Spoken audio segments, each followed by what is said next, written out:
size matters not. Look at me. Judge me by my size, do you? And where you should not. For my ally is the Force. And a powerful ally it is. Life creates it. Makes it grow. Its energy surrounds us and binds us. Luminous beings are we, not this crude matter. You must feel the Force around you. Here, between you, me, the tree, the rock, everywhere. Yes, even between the land and the ship.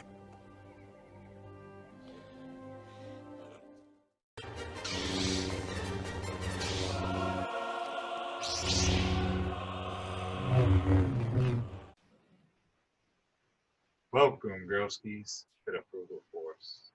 This is episode 4, and tonight we're going to be talking about Auxins and Cytokinins.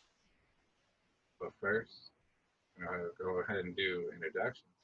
It's just us two wise old Jedi right now. Hopefully we'll be joined by the Sith Lord himself, Red Setter Farms, in a little bit. How you doing tonight, Spark?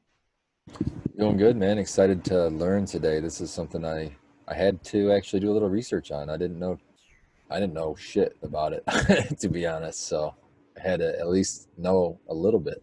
So I had to do some research. So this was a fun one. Actually had to, I already gained knowledge on it. So it's already a win for me. Yeah, I mean, I understood what both of them were like, but I didn't understand how important they were on a daily basis. And so I really had to deep dive and put together some notes for this. And I hope it changes all your minds out there too. Like you'll think about it on a daily basis. It happens. It's happening nonstop in your world right now. But as you guys can see, updates for me. I'm in a new studio here. Got my Cytokinin out. All the good the forces with me here. Check out Leia. She's got a new job now. Working at HTG. That's how we can afford the place. And, Hopefully she's scoring you a discount, man. Right. Better. I mean, she's bringing in sales with that outfit. I'm telling you that. She definitely looks like she belongs in a booth. That's for sure. Oh, she's definitely making it to every booth now. We're bringing her to the she wasn't fit at Sesh for a Cause, but I can fit her at the Grow Off celebration. She'll definitely be there. There you go, man. There you go. There's your booth, babe. Yeah, we were just telling a funny story about her too before we went live. I had her sitting out in the pro room in the corner because there's a little extra space out there right now, and my kid was scared to come out of his room and go out in the front room to the kitchen because she was sitting in like the corner in like a shadowy looking figure. We all know how judging her eyes are, but I thought that was great. So now whenever he needs to get grounded to his room or whatever, we just put Leia right there at the doorway. Don't have to worry about him running out. Scarred for years to come. He'll be scarred when he's a kid, then he'll love her when he's a teenager. But let's dive into some science here, and let's start with auxins. Auxins are a plant hormone produced in the stem tip that produce cell elongation.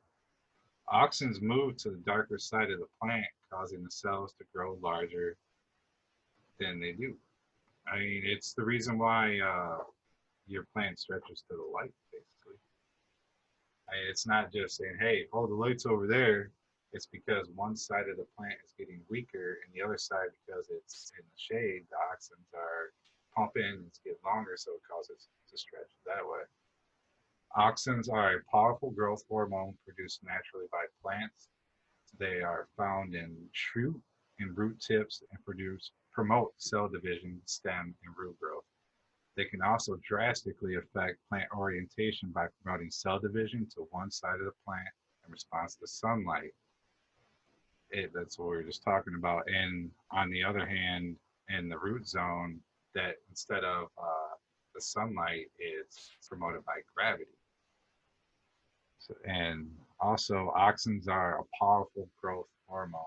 Like we were saying, it's the reason why plants shoot upward, and it's naturally produced by plants.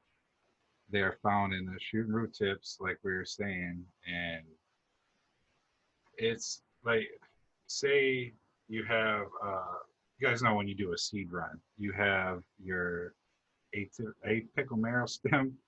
I always tear that one up. But your main cola, your main stem, that's where all your auxins are going. And when you chop that off, you spread the auxins, and that's why you end up with multiple tops. I think it's I think it's more like at the top of each, unless I understand it wrong, but I think at the top of each top of, so if you follow each branch to the very tip top, at that tip is produced the auxin. So if you remove the apical meristem, if you remove the tallest one, it no longer has any auxin from where you cut it, because that tip, the new tip that you created when you made that cut, will have no auxins in it at all. So that slows down because there's no auxins. All the other ones still have their auxins in their tips, and now they have less shade. So they're going to move towards that light, and they're going to just, continue to take off. And I believe, and I couldn't find an answer to this question when I was looking into it, but now that you've removed that tip, say when we top a plant, now that you remove that tip, at what point do the auxins come back? Or at what point, when is it where the auxins show back up after you've made that cut? Because in a lot of the texts and stuff that I was even reading, they said that when you remove that root, or that when you remove that tip, they no longer receive any auxins through that branch. Well, so, I don't know how long that. I was gonna say, for that like specific subject, I like to think of it like a plumbing system. It's or maybe a better example would be the actual tubing system on like how we feed some of our plants. Like people use Blue Man systems or something. Like it would just be a buildup of pressure, and since there's an open, it got cut off right there, but eventually there's going to be such a buildup of auxins that'll reopen up. And I think that's why that part takes a little bit longer, but it still does come back. Yeah, I was just wondering how long that period was, and if there was, my next question, one question always leads into another. My next question would be, is there any way we can shorten that period? Is there a way we can feed the plant or apply a foliar to make that happen, make that shock less and not really see that problem? I don't know. I was just my mind thinking. But I wanted to go over to the way that in my mind's eye, I explained it to myself, and it was kind of that aha moment in regards to how auxins allow the plant to always point or orient towards light. And it was just like you explained, but a little bit more in depth, where the auxins, they start out at the root tip. They start traveling down the branch that they're attached to. And as they travel down these cells, it increases their elasticity, where they can stretch. And when they can stretch more, they're more elastic, they can draw in more water. And with water, they get everything. That's like the blood of the plant, that is pulling up through. So that allows more growth in those cells too, So in my research, I found that light somehow degrades the auxin itself. So it's not, just like you said, it's not the plant seeing light or sensing light so much. It's just that the light is degrading the auxins on the side of the light. So on the opposite side, which would be the shaded side, the auxins are actually building up. Well, if you have a high density or a high concentration of auxins, you're getting this really nice elastic cell that's drawing in more water. You're having faster growth. So on that shaded side, it's really growing fast, but the cells that are on the closest to the light, getting the very most light, they're staying short, those cells. So what happens, you'll think about that. If you have on one side really long, elongated cells, and on the other side really short sides, it just bends that way. So it's going to always be facing the light, because the light itself is what's causing the change in the plant to make it that way, which that was just like an amazing thing to me. It's just like, there's another example of, intelligent design. Tell me again how this is all just an accident. Come on. Yeah. It's amazing. And it's just got my mind like rolling. Like, I wish I had a little more time to think about it now that we've done a deep dive into it. Like, the applications to training, like, you could, if you're say running like one of the setups like I do, where I'm trying to spread, I treat all the plants as one plant, and I'm trying to just spread it across the entire canopy.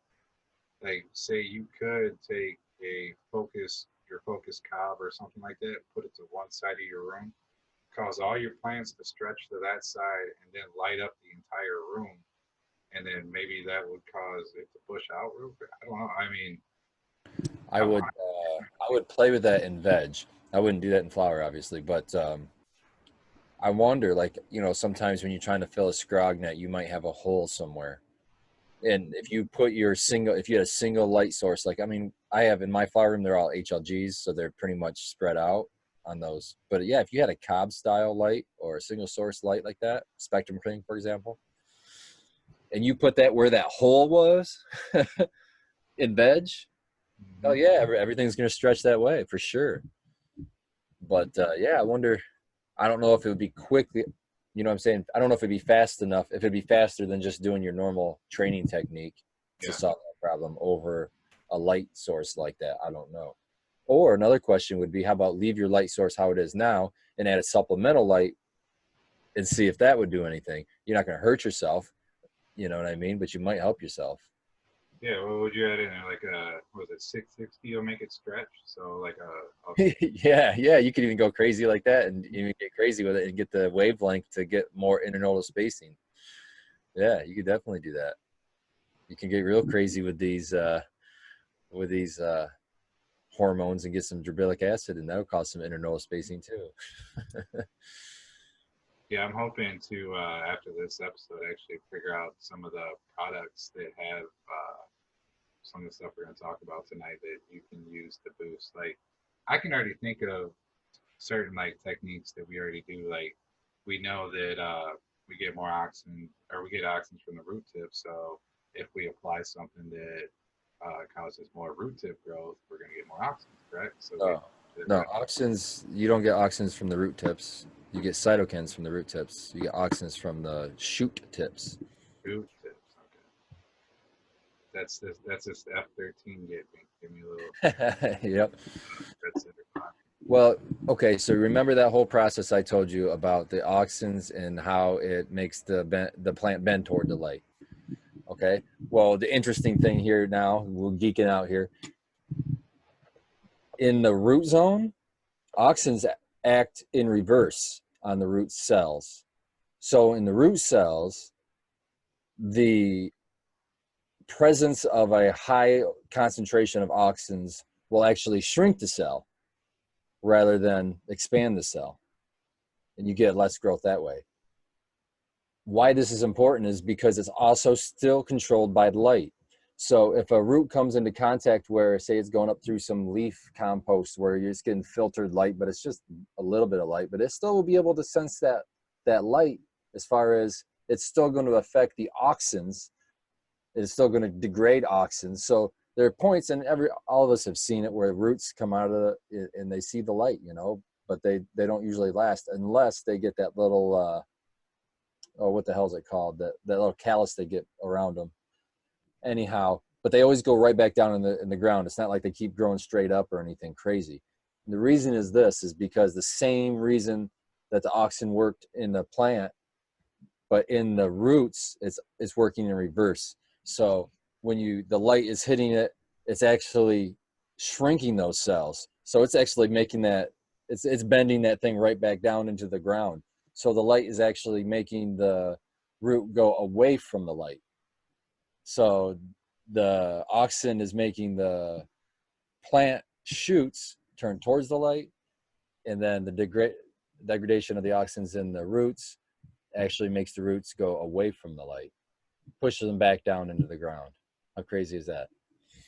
Yeah, actually, that brings up a funny story that I've seen in my research, and I was talking about how there was a certain bacteria that fixated with the rice, I believe in China, and it caused excessive auxins in the rice, and it just made the rice grow so quick, and it blew up really fast, and then it just flopped over and died because it had no roots, and they call it silly seedlings or something like that. I don't know, but it was a pretty cool story.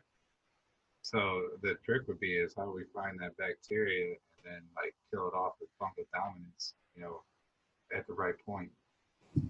Shit, you could kill it off with fucking H2O2 and it'd be gone now. You don't have to wait for fungal dominance. You just kill it right now. How great would that be? You could use like a bacteria spray or a bacteria root drench to get a big boost to auxin somewhere if you're looking for a certain result and try to manipulate the plant that way. Now you're getting into stuff where like people are like, oh, I don't like the idea. Now you're messing with the plant and it's a PGR, but these are natural occurring. I mean, where are we drawing the line? I mean, this is still a natural product. I mean, so it's going to be a moral dilemma for people to decide what they want to do when it comes to that. But there are some exciting experiments you can do anyway, just for science at least. It'd be fun to play with, I think. And I wouldn't be too scared as long as you're staying in small doses and not going crazy with it. If the product's not out already, somebody after this episode, probably like somebody super smart like Colin Bell or something, is gonna go and figure out this bacteria, for the auxins, and we'll see the product here in like a year. We'll be watching, Colin. You better bring us in, bro. At least send us some hats, man. Well, I got one. Exactly. Give me that green and white one, though. I want that green and white one. I'm getting picky. Right? That'd be perfect for the bro show. But hey, did you talk about the cytokinins? Are we going to talk about them? Yeah, I mean, I guess we covered auxins pretty well there. So let's jump into the counterpart. Cytokinins are a class of plant growth substances. They're phytohormones that promote cell division and cytokinesis in plant roots and shoots. They are involved primarily in cell growth and differentiation, but also apical dominance, auxiliary bud growth, and leaf senescence. Roots seem to be the major source of cytokinin synthesis. From roots, the cytokinins pass upwardly through the xylem. Some cytokinin synthesis also takes place in other areas where cell division are occurring, like the endosperm regions of the seed, growing embryos, developing the seeds, young fruits, developing bud shoots, etc. Cytokinins are one of the key phytohormones which induce cell division in plant roots and shoots. Cytokinins help in preventing the senescence of fruits, flowers, and leaves. They stop staining and yellowing of the fruits and leaves. Cytokinins are commonly used in the agriculture industry to increase yield. And then another crazy thing about these cytokinins, and like it's like the yin yang thing, how they work together with auxins, and it uses like the ratio. So the plant uses a ratio of the how much auxin to how much cytokinin is in it. This is what you were talking about when you're saying the cytokinin determines what to produce next. All right, I have this energy. What do I want to make? Do I want to make shoots? Do I want to make more foliage? Or do I want to make roots? What do I need right now? So how it determines how to do that is it's going by that ratio between auxins and cytokinins. Now the cytokinins, they're residing in the roots. The auxins are residing in the tips of the plant, and then the cytokinins tips the roots. So what it's basically saying to itself is, how many roots do I have compared to how many how much foliage do I have? Because you need X amount of roots to support X amount of foliage. So, so it goes on that scale, basically. So if you have more auxins in the plant, you're going to get more root production because you have way more foliage. Well, we need to make more roots, and then the vice versa. So if you have more cytokinin in the plant, then you're going to get more shoots. So then in there you think, wow, man, is there a product where I can get cytokinins, just dump it all down in there and just tell the plant it has more roots than it has, especially DWC guys who are constantly having to chop their roots because they're plugging their our DWCs. Let's get some cytokinins in there. Who cares if we have, let's make it think it has roots so it stops producing roots. We don't need that much. We can just keep, it's all its food is already right here. It just needs a small root mass. So if I was a RDWC guy, I would be looking into what cytokinins can I add to cannabis to slow down root growth, but, and then continue to have my shoot growth. It's going to tell it to produce more shoots. So it's using more energy to produce what you want anyway, as long as you have enough root mass. And hey, if you fuck up, get you some auxins. Spray you some auxins on there, and the plant will be like, fuck this, I need more roots. So I don't know. It seems like a cool natural way to, especially in a system like our DWC, but to really supercharge your system even more, maybe push out really super fast veggies, or maybe not even veg. You could probably just run 12-12 if you could really supercharge it, get a bunch of production right from the get-go. Yeah, I can't wait to just really think and deep dive on like the training methods that we can come up with now, just from thinking about it in this way. Because I mean, this is one of the biggest like transfers I'd say that's going on a daily basis. I guess there'd be other ones, but it's a pretty big deal. In the actual like plant kingdom, like this is the reason why, like how plants can make it up around and above other plants. They get hit with light, they'll start producing the cytokinins and start going off to the sides, creating the growth. And then once they get to a point where they can hit a little light, they'll go upward, and then they'll start the process over again. It's really cool. And another thing that just hit me while you were explaining that process was this justifies my thought, and I may have said it on a show before, I don't know, but I've always said that when I transplant, so when I go from whatever to whatever, when I'm up potting a plant, that's when I like to top my plants. Every time I transplant, I want to top my plants, because when I top, I always thought in my head, my reasoning was when you make a top, you also top, it produces more roots. It makes sense because when you are taking a top off, you're taking away auxin. So that scale of auxin cytokinin is now starting to tip towards cytokinin. If you keep removing, no, that's the opposite, wouldn't it be? Because if you keep taking auxins away, it's going to produce more auxin, right? Taking away the top, I think that's more. Yeah. I would have to be adding auxin. So actually, I'm wrong. I shouldn't top when I transplant. Actually, when I'm transplanting, I'm probably removing roots at the same time. If you lose any root tips, it's going to be at transplant time. So, yeah, I think it's justified that you should top at the same time to account for that. So if you're losing root mass, you're losing cytokinins, so they're going down. But then if you don't top, your auxins are going to stay up high. But if you do top, you can try to bring that back level so it stays level and produces the same amount. Maybe that makes sense. I don't know. Yeah, I get what you're getting at there. We just have to figure out the amount of how much of a top do you actually take to get the cytokinins you're looking for, Yeah, if you're doing a transplant from a 1 gallon plastic pot to a 5 gallon something, you're probably not removing very much root mass. So maybe you shouldn't be removing very many tops. But if you're pulling out of, like, say, a fabric pot and ripping it out of the bottoms or something, unless you have an easy swap pot. Yeah. But even then, the roots will grow through the bottoms. And if you're ripping off a bunch of root tips, you might want to take some tops just to account for that. Oh, it makes sense anyway.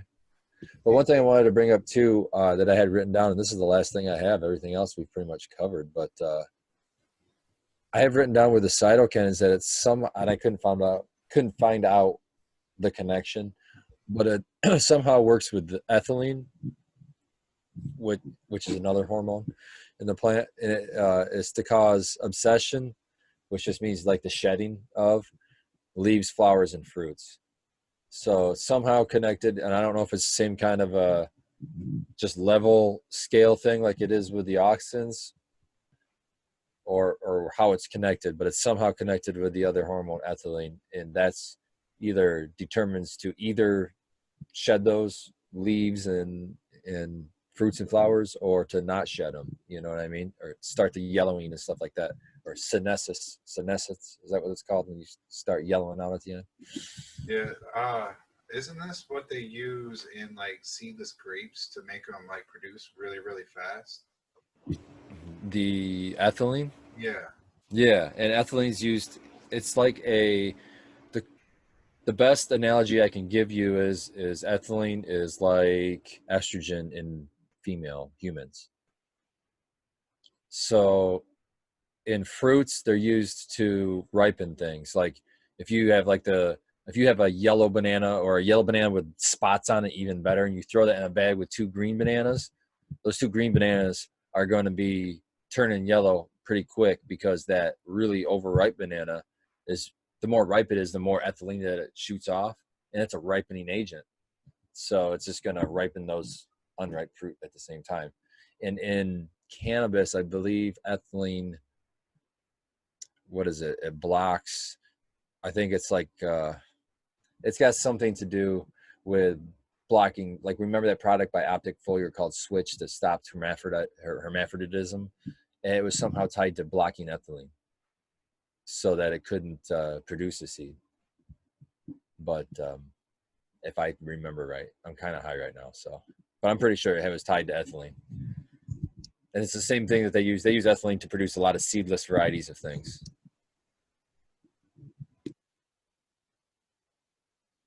That's pretty cool. We probably should have added that to the topics tonight. I know there's like 5 of these key things, and I mean, but auxins and cytokinins are like the main ones. The other guys are kind of like on the side, whatever. Yeah, I've got them all. It's auxin, gibberellin, cytokinin. So we didn't talk about gibberellin much, but the only thing I can tell you is I know that gibberellic acid, I don't know if it's the same thing as gibberellin. Maybe it's probably not. I'm not going to bring it up then. But gibberellin, I know you can use that, I believe, that will increase internodal spacing, but it's the main driver in what makes a seed germinate, because it takes, it's the hormone that's used to take the starch that's sitting in that seed and turn it into a sugar, which would be the fuel. And then what's the other ones? Oh, ethylene, which I just kind of talked about, and then abscisic acid, which I have no idea what it is. I didn't look into that. Yeah, I'm not sure. Oh, here's red.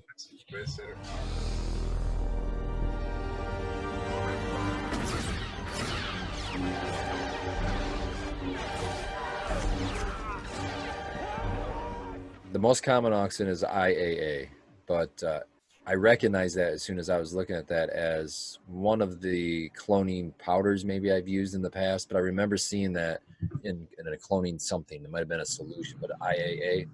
So is that like a root growth hormone?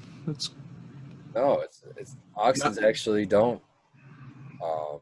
Auxins do go down into the roots, but they're produced at the tips of the plant's stems. So at the very top, like the apical meristems. Okay, that's the only thing that I've heard about auxins. That's what it was.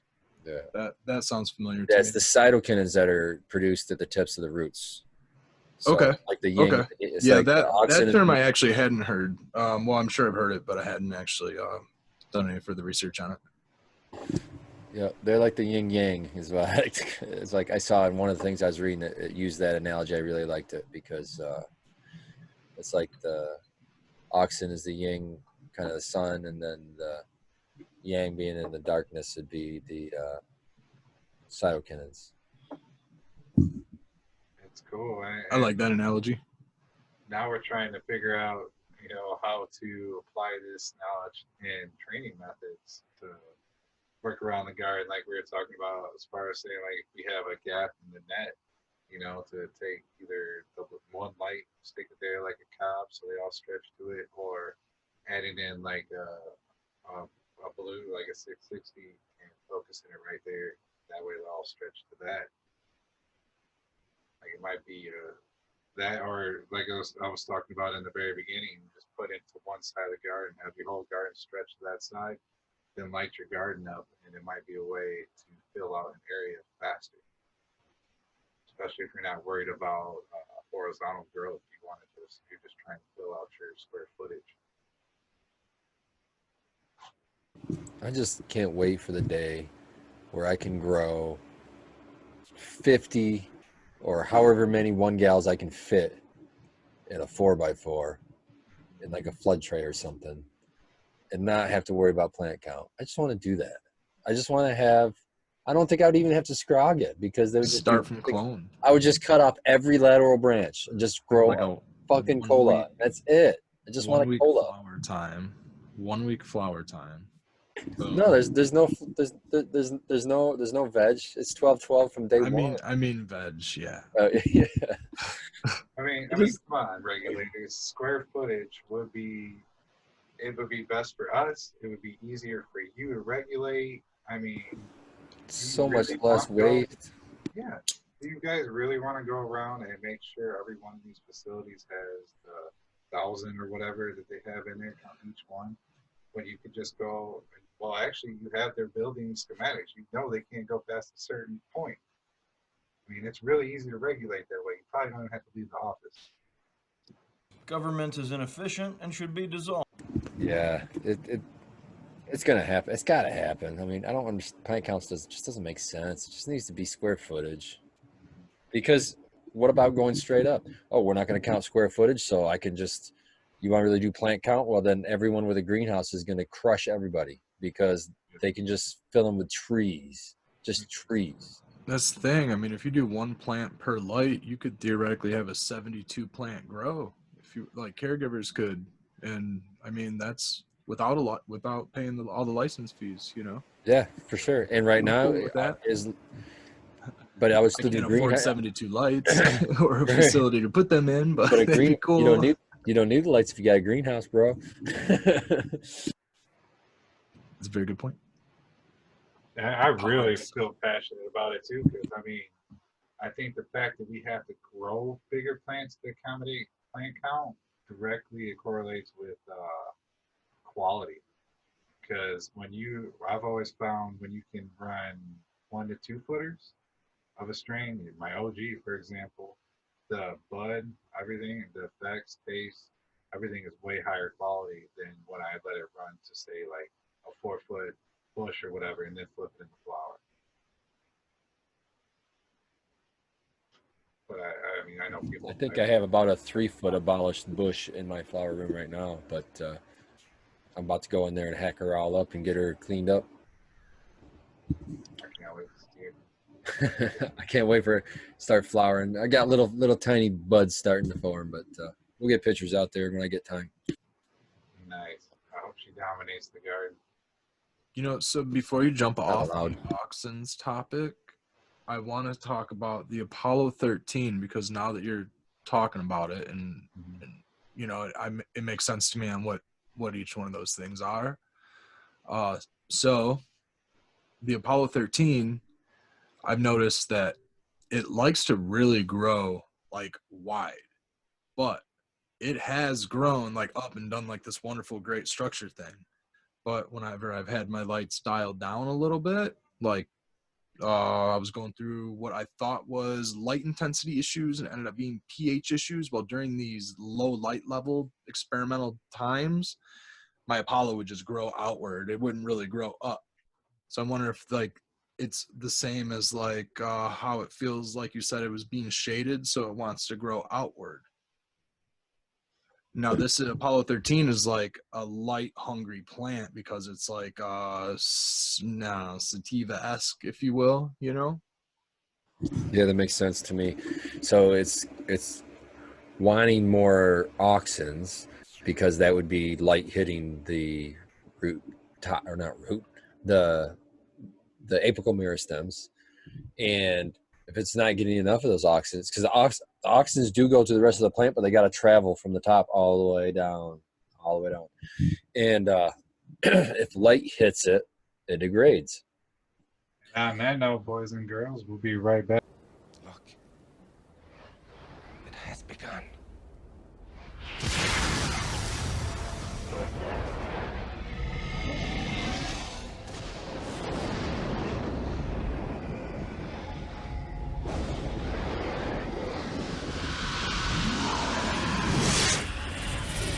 It has begun!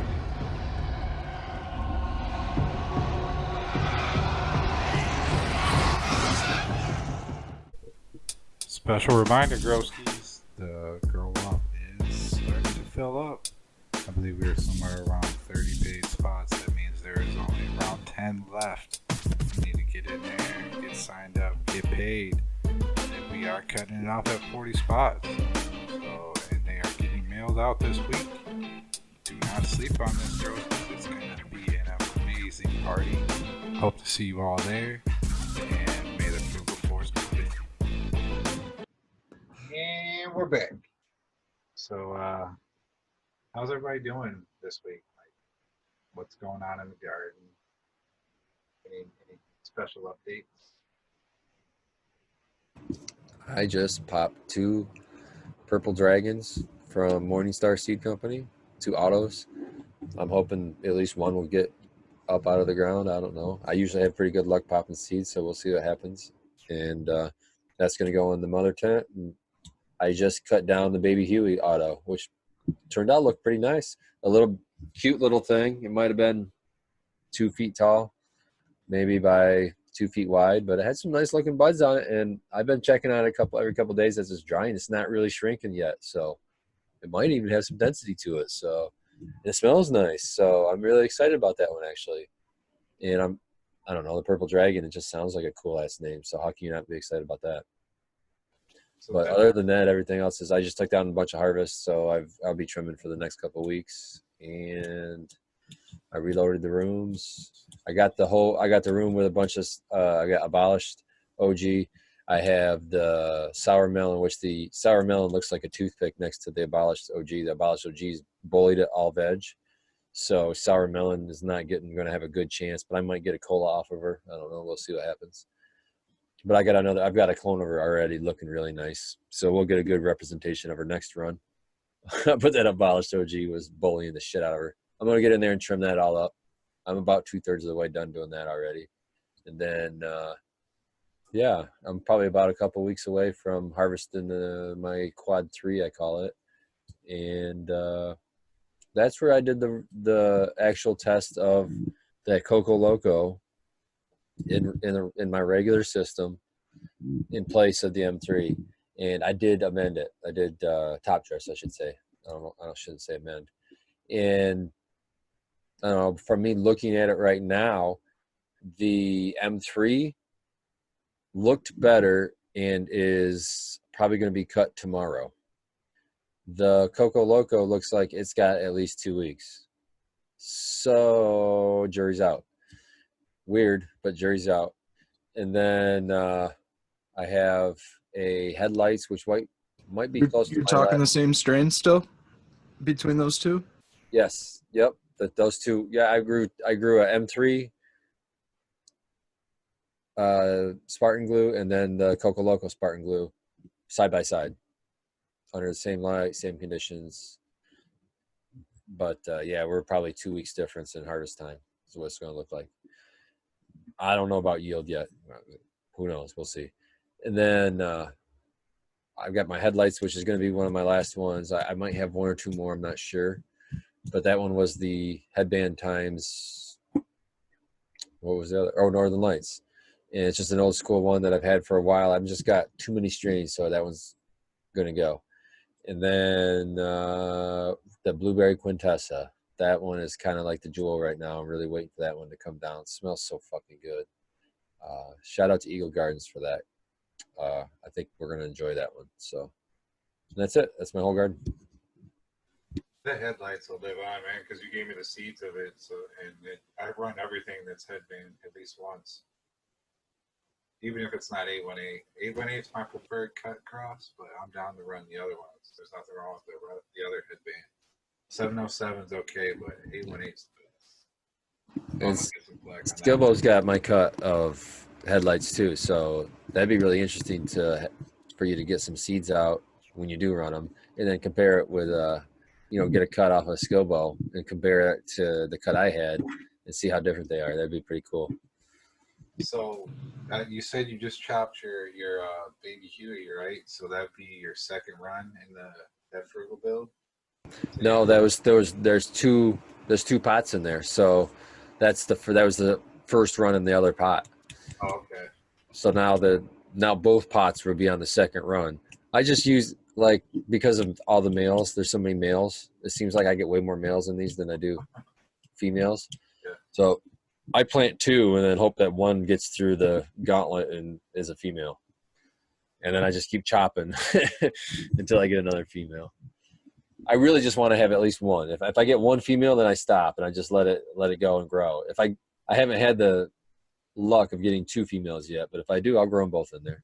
Yeah, okay. I always have those issues too, and I won't pop a full 10-pack. A lot of times I'll just pop I try to pop 4. I try to do 4 or something. It depends on how many different varieties I really want to how many different packs of seeds I want to try to go through. I just want to test to see what the flavor's gonna be like, and then if I really like it or something, or I'm gonna get an idea, I guess. Maybe I'll pop more of them or something. But yeah, man, I always get a handful of it'll be 3 males and then one female. So I'm just well, that's my keeper. Now that I have that auto pot system that's 9 pots, I like to do 9. But it's a pain in the ass to take 9 or 9 strains worth of clones. So. And then you got to hold them for a little while and wait for them to sex. And then some of them you got to wait to go 3 weeks, 4 weeks to make sure that they don't herm and everything. And yeah, the whole process. I'm excited to run some femmes. I ran those, the Snow Cane were femmes. Fucking loved it. I'm already in love with femmes, man. I don't have to plan shit out. I know they're female. I love it. And think about it. You're getting the same size seed pack generally for about the same price as regs. It's not more expensive for femmes usually. They're usually about the same price. But you're getting more females and more selections. Why the hell wouldn't you want to do that? But everybody yells and screams about herms. Fuck. Yeah, I've seen 6-pack femmes, but it's I don't know, $80 packs for a 6-pack, and then it's $150 for a 10-pack of regs. So speaking close to 160 12-pack. I don't know. I got a pack of femmes for both you guys for the grow off. We got I love good news. Gotta try and meet up this week. I like that news. I got mine popped because us on the panel, we're just judging. We're going along with the guys and gals, and for me to keep with my rotation, I needed to pop them now. So I got those in. Missy helped, of course, as always. Got them in the solo cups today, and all 6 of the grow off seeds all popped. They're all up. And then the other 6 that I popped were the pineapple cane from Mantis Genetics, which you talked about it too, Spartan. I've just been blown away by the pictures of it, and everybody with their Slurricane and their Slurricane crosses this year, it's all been good. So I'm all down to jump on this Slurricane bandwagon and give it a try, especially from Mantis. Everything I've run from them, I just keep. It all stems back to that taste of that rosin you had of that Slurricane. Come on. Yeah. That's where it started for you. Am I kidding? And I got them together. I've created a couple name. The Am I Kidding? Okay. Yeah. You did it! Congratulations! They're They're Slurricane rosin.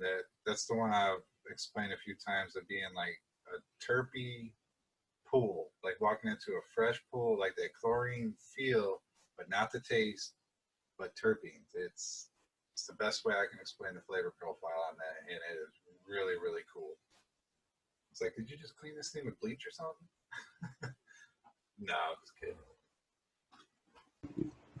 Yeah, that stuff was some good stuff, man. That I can't remember what they brought. Was it Tropicana cookies? Yeah, that's what it was. They brought Trop cookies to that meetup when they had the email. That was some good stuff. I still have mine. I still haven't even tried it because it smells so good. I'm trying to keep myself from like opening it all the time and smelling it Oh, because I don't want the terps it. to just evaporate out of there. But I want to like, I don't know, man. I think it's gonna save flavor. I think it's gonna save and do well. I think I'm gonna hold on to it for a little while. I got some special occasions coming up. Nice. You know? That's That's good. gotta be You're holding nice. on to it, man, because I've been holding on to it thinking that I wanted to make sure we had it for the caregiver tested. If you're going to hold on to yours, I'm about to smoke it. Could always hold on. I did. It was tasty. Oh, those Yeah. guys got some good rosin. I think mine lasted probably a week. I was trying to savor it, but it was so good. I found myself just like topping every bowl. I was like, fuck this. I'm putting this on my bowl. Oh, that sounds like a good idea. So good. I've just been packing full bowls of dry sift lately. I can't get enough of this flow dry sift. I took all of my trim from the past 12 months of flow. So there's a little bit like, probably like a harvest every 2 months worth or so. But I went through all of it and homogenized it in this little jar. And it's been great, man. It's not like nice, dude. That jar's gonna last you a little while too. Oh, this jar's gonna last me a couple days at least. Good 24 hours. No, it's definitely lasted me a nice long time. Sitting over there like Tony Montana in that fucking dry sift. Big giant pile on my desk. Yeah, so I was your face. just everywhere, dude, just all over the place. Putting it in my cocoa. Speaking of F13, I don't know if my camera's doing it justice, but this stuff's super frosty. So have you smoked enough of it to get an effect yet? Yeah, dude, I was talking about it right before we went live, and it's super energetic, but it's got that quality to it to where you can continuously smoke it if you like to smoke it. So it's like it's consistent daytime smoke. Like, yep. If you're one of those people that want to smoke all day and feel fine, this is perfect. And I would say between the two cuts, I think it was the number one has a better flavor, but the number two has a better effect. I hate that. Give us both. Who does number 2 work for? Who does number 2 work for? That's right, buddy. You show that turd who's boss. The number 2 to me has a better structure also. And it has less of a like meristem that goes up through what is just a foxtail of a bud. Like, I don't know if you've ever seen it. It just reminds me of like the pictures of some of those foxtails on it, and it's just nothing but bracts, and the bracts are almost like staggered, and it really looks like that old like Dr. Grinspoon. I never smoked it, but I've seen pictures of it. Yeah, I've seen stuff like that too. Like landrace shit is what it sounds like. And then the profile is real similar to the blueberry, real similar to a couple of other of the DJ Short strains that I've ran. He just got like a real nice, almost, like Landers. I don't know if it's coming out of like the Thai. I think the Thai was like a good sativa structured plant. Maybe that's where those structures are coming out of, and fruits coming out of. Because the Lemon Heaven that I wasted about 6 months on had Thai structure, and it had that to it, but it was more of like super thin ones, like little stick fingers all over the place. Man, that strain, I don't even want to talk about it. It pisses me off. I wasted so much time on that. I am untethered and my rage knows no bounds!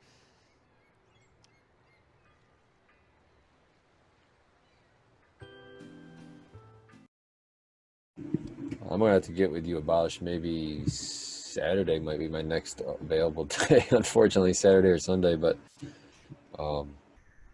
yeah, because I want to bring you the number 5 too, the Snow-K number 5, so you can see what your opinion is on it. Because I think it's exactly what you're explaining with that.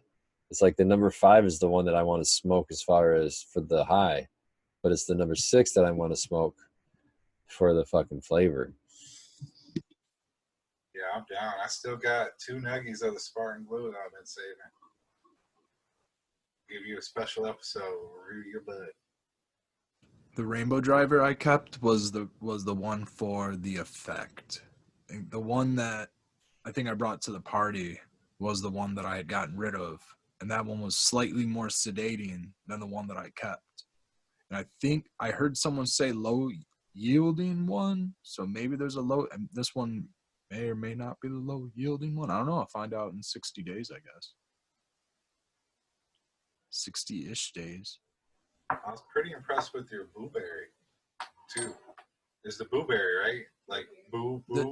No, blue. Blue That's blueberry. DJ Short's blueberry. Yeah, that's like the famous like matchbook style seed pack. I got it directly from him. DJ Short blueberry. Do you know what? F4. Nice, F4. We gotta get you to bring some cuts of that to the next gathering. I know a lot of people would love to get that. I kicked the mom. It's not a great grower. It's not like update worthy. Like even like the bud itself looks good, but even like the fans and everything just makes it to where you don't want to show that thing on IG when it's growing. I have like a pack and 3/4 left, so I'm kind of holding on to those, maybe for future hunts or something, because I think there might still be something better in there. I think there might be something with a better structure in there, maybe a better yield in there. But that one had the flavor. That one's got that old throwback, 2002, 2003 blueberry flavor, at least from what I remember. And then, man, I smoked that one in like a bathroom because we couldn't get the house stinky, and that's where like the exhaust fan was. I remember that specifically. Only time I had ever smoked blueberry, and then I've been searching it forever. And then I grew it for a couple years, and so I need like a nice little home grow, right? So I can like have some of these lower yielding plants that it's not breaking the budget and trying to sustain electricity and think it's just not sustainable running that in a large room and with the lights and everything. It's just not yield worthy. You're allowed a 12 plant direct grow, brother. Yeah. I tossed one outdoor last year. I took some seed off of it, so then I got more seed. I took seed off of it, but I have that high CBD male, so it's going to be different. But so I'm curious, the pheno of the blueberry that you had, did it have the claw and the fan leaves? Yeah, I had the claw. The F13 had the claw too. Wow. Way longer leaves. Blueberry. Yeah, blueberry is really like notorious for that. CBD is pretty notorious. Well, at least the early CBD varietals were pretty notorious for bringing kind of like a cherry terp. So there might be some pretty amazing stuff with the blueberry and cherry. Dude, speaking of CBD, what I did earlier from like my wake and bake, excuse me, rosaberry. That's like it's actually DJ Short's blueberry and ACDC. ACDC being the female, and mine's almost like a 1.5 to 1. It's like 12% CBD, 8% THC, and I put that on the bottom of my bowl and then topped it with this flow and had an excellent effect. I mean, because this flow is like actually kind of nice and stimulating. And then I had that like great like 12% of CBD hit me with this flow that's like, I mean, the flower on flow is upper 20s. So, I mean, this dry sift is probably really potent. Excellent effect, man. I'm going to have to share that one with everybody because I got plenty of rosaberry. Plenty of this. That's why I'm excited for that blueberry quintessa because it's a CBD cross. So we'll see. We'll see what I can get with it. I got two pinots, so Makes your body feel good. I like it. I've played with some CBD varietals. CB Diesel was one of them that I had for a long time. But yeah, I really like it. It is really level. It, I guess is the best way for me to. And it was always nice for like an emergency thing. Like, oh, I went too crazy in the edibles today. Let's hit the CBD. That kind of calms you down. It brings the anxiety down, or the fast heartbeat or whatever. It seems for me it's always just levels me out. So I really think there's a place for CBD. I'm excited to get some high CBD so that I can extract it and then mix it with my RSOs. You know, I can make a high CBD RSO, or I could do, 2 runs. I could do a run of high THC, a run of high CBD, and put them both together, mix them together, and get a super full spectrum. That's really what my plan is. Really good 1-to-1 that way. Yeah. Yeah, 1-to-1, and then just take that in capsules, and that's my plan with that. So, future plans. That's why I always have a CBD project going on. My oven's broken right now. Otherwise, I would have RSO from the last batch that I have sitting in alcohol still. Since my oven broke, I haven't been able to. I have I finish it in the oven, so I can't like finish it, right? So I don't know. Maybe if I think of a different way of doing it, put it on a hot plate or something. I don't want to do a hot plate. I want to do like the method that I know. You know what I mean? So I'm just kind of waiting to like replace it, repair my oven. So anyways. That was me, man. It took me forever to start mine because I can't remember what the hell it was I was waiting on, but I was waiting on some stupid shit, but I got it finally. Yeah, dude. At first it was filters. I went and got a Buckner filter for the first time. And the first one that I got broke, so I had to send it back and get a new one. So yeah, and then the whatever, shit happens. So shit's gonna happen a million times, over and over. Anyways, the recent crop of Rosaberry that I currently have, it's not the most fan favorable. So I'm sitting on a nice little stash of it, and that's exactly what I was gonna do with mine. Is take a decent amount of flour, and not just the trim, but like the nice tops, and process it into just Simpson oil and just use it. Hell yeah, that should be fucking awesome, man. I'm really excited. Should be really good for inflammation and stuff like that too. I love taking Simpson oil anyways, and usually when I do take Simpson oil to counteract the effect, that way I like to use cannabis as just a preventative, right? I just whatever, maybe it'll help whatever wants to come on, and maybe it'll help me not sneeze later. Who knows, right? So like a cold or something. I don't know. Maybe it has that kind of effect. But anyways, so to counteract like getting way too ripped all day and not being able to do anything because it took, some Simpson oil, or if you are feeling like shit, you need to take a lot of Simpson oil, but you still don't want to feel like shit. I'll double dose with some CBD drops and stuff so that I don't get way too high. So I didn't read the audiobook, or I didn't read the book, but I listened to the audiobook of The Cannabis Pharmacy. I'll have to get the author's name because I went back and looked, and there's actually a couple different versions by different authors called Cannabis Pharmacy.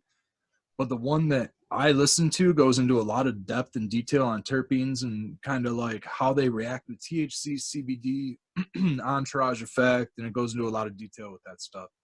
What they was saying about the effect between CBD and THC is CBD will cancel out the effect. It's basically an antagonist or an agonist, whatever that is. Antagonist, right? Antagonist to THC in a ratio of 10-1.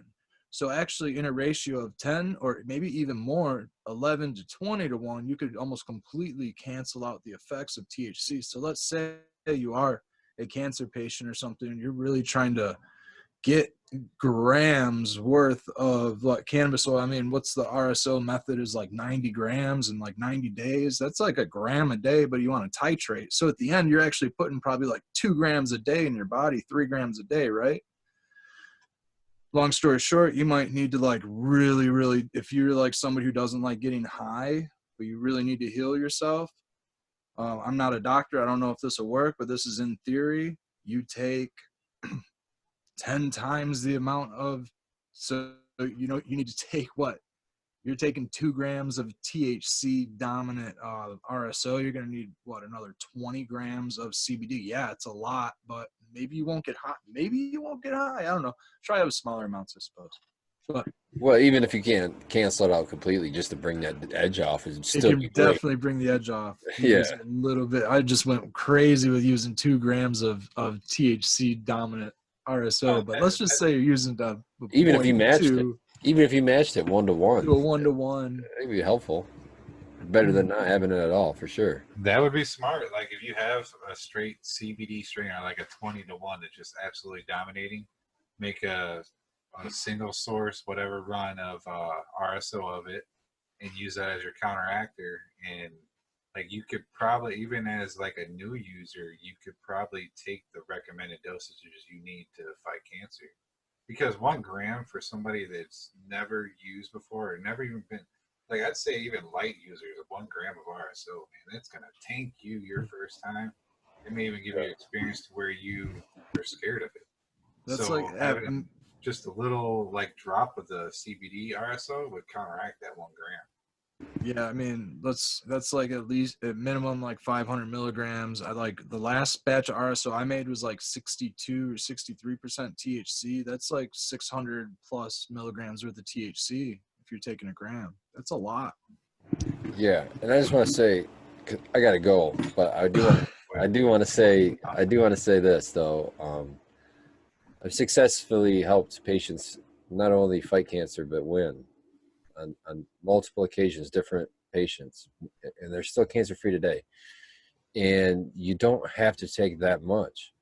You know, I just tell them, take what you can. Start, you know, very small. I start out with a 0.5 gram size, just like the Rick Simpson program is. And I tell them to follow the Rick Simpson protocol. Go ahead, you know, double it every week or whatever it is what you're comfortable with. I said, but my thing is take more next week than you did this week, and take as much as that you're comfortable taking. If you feel you can take a big step, take a big step, but make sure someone's there to watch you. But if you're not comfortable taking it, you were shaky last time, take less, but always keep working yourself up to it. And if you don't make it to that 1 gram a day, no big fucking deal. Just keep fighting. Get yourself there when you can get there. But this latest one was my own uncle. He was nowhere near 1 gram a day, and we reversed and destroyed pancreatic cancer, which is a death sentence. They gave him 2 months, and here he is a year later. That is amazing. I love hearing stories like that, dude. So I just don't want people to be discouraged and think that they have to take massive quantities. You know, take what you can take. Your tolerance will increase. You can increase. My passion in cannabis stems from I lost a cousin when I was 12 and she was 18 and she had a neuroblastoma and she died of brain cancer. And it was just like a crazy reality that hit me. I was real close with her too.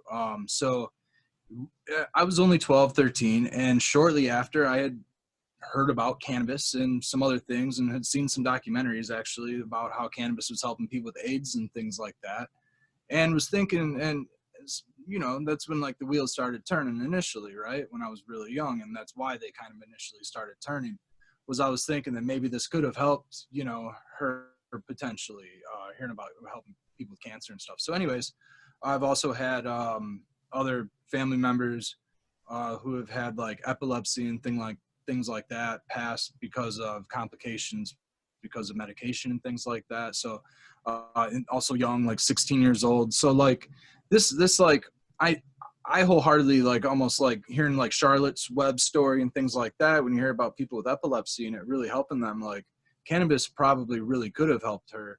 So all this stuff really does affect me. So I wholeheartedly like believe in the cannabis as medicine, especially when I hear of these like Charlotte's story and your uncle's story and all these other stories. Man, they're just like that's why I stick in this game. Like it's a roller coaster ride for us caregivers. Like, right, like we were allowed in the market, we're not allowed in the market, like all this other stuff. And so, but you know, I stick in it. It doesn't matter. You know, I'm always in it. So, like. One other thing that I wanted to like say about like the dosing and stuff was, excuse me.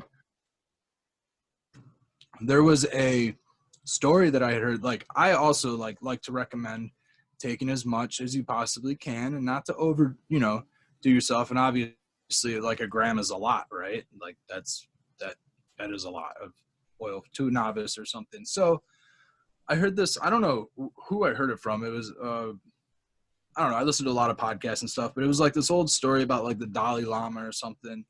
And there was this this like woman who took her son to the Dalai Lama and was like, he's sick, he's malnourished, or he's like overweight or something, and we can't like figure this out or something like that.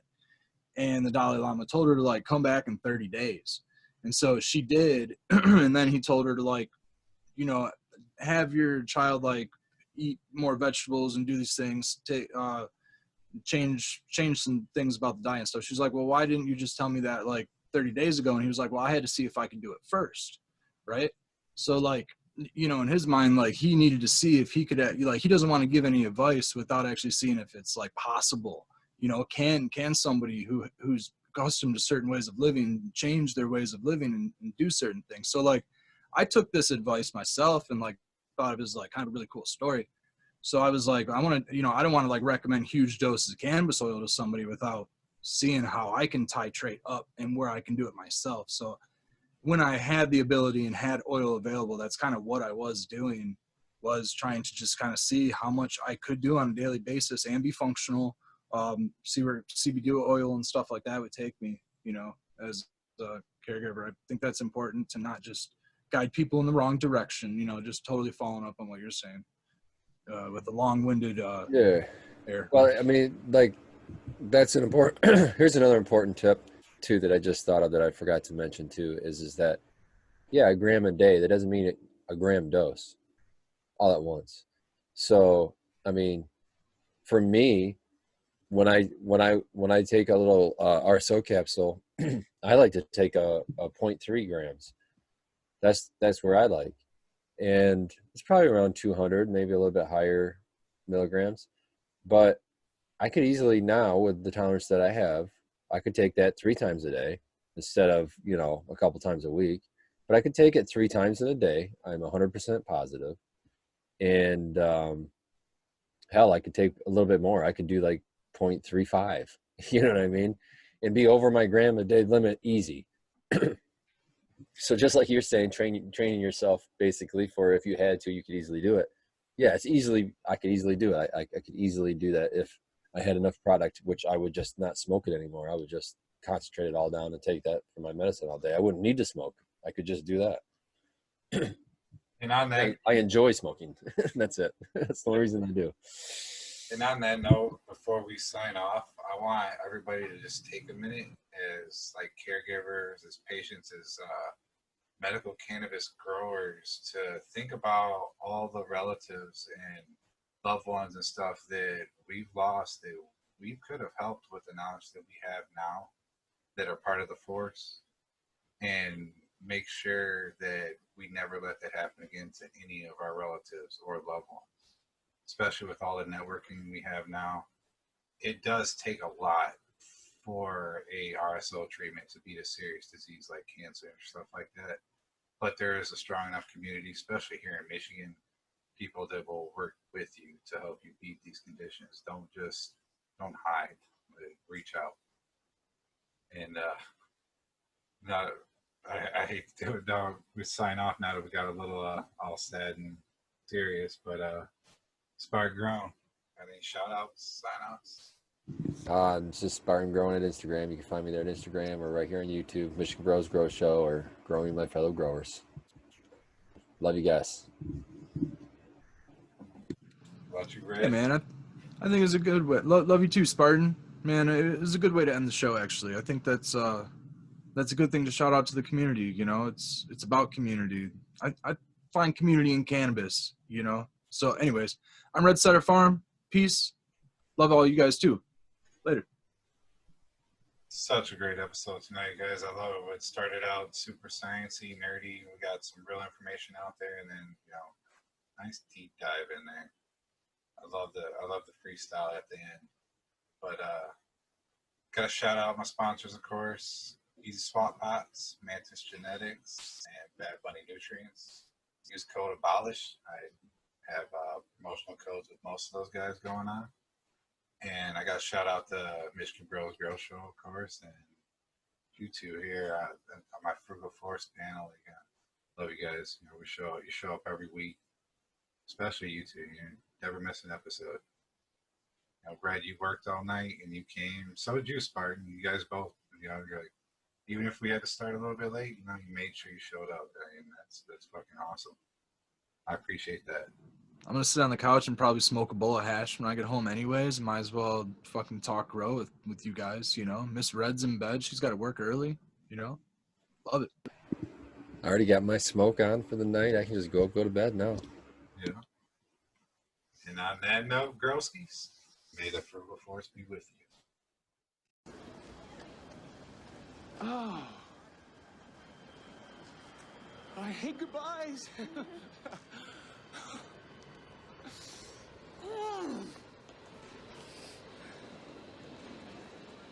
Lloyd. Just go.